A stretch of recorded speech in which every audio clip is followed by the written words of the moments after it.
give credit to the Syracuse DB. He had great play recognition. He made a great play on the ball. Knowing now, if I was in that situation again, I've been coached up. I know how to attack that from this perspective now, so I know how to. I made adjustments to my game to where I feel like I'm better in that situation, because a lot of times that's what it takes. You just have to receive the coaching and being able to apply it on the field. It's just, I had all the right intentions in the moment, like Coach Norvell said, just lack of execution.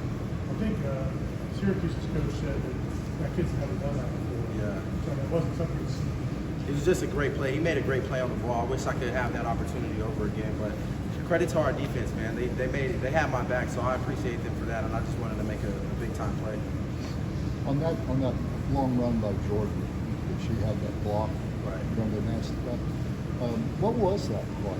And were you initially a primary receiver on the play? It was. I don't remember the play call specifically, but I know that it was a pass play originally, and Jordan just had to scramble out of the pocket. And he just made a dynamic play because he's a dynamic playmaker. He makes those type of plays. So it was a broken play where he was just able to spring like a 30-yard run. So credit to Jordan. He made an incredible play.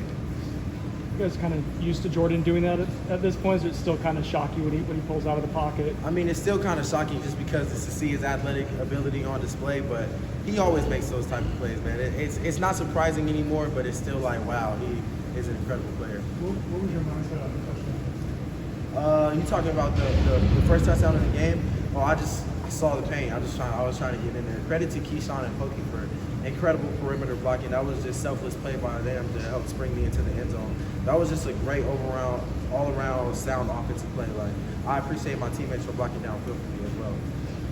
So when you won the game, you guys celebrated like it was the Super Bowl.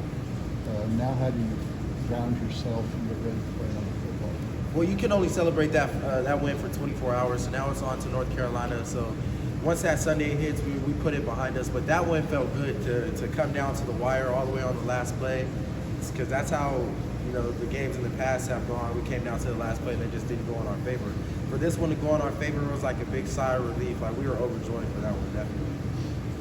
You all beat North Carolina last year. Right. Do you have any reflection on that and what that might do for you going into this game? I feel like a big reason as to why we were able to win that game last year is because of how we ran the ball in the first half, just overwhelming them physically, coming downhill, just trying to run the ball, no gimmicky plays, just run right through the heart of their defense. And so we're going to have to do some more of the same stuff this year with just different variations of plays and different ways to attack guys, but ultimately it's the same type of game plan. We're going to play downhill football. Coach Norvell has been talking to us about the physicality all week. We're not trying to come in and do all the smoke and mirrors. We're going to try to stop the run and run the football. That's the key to success this week. Were you able to even see Jordan run?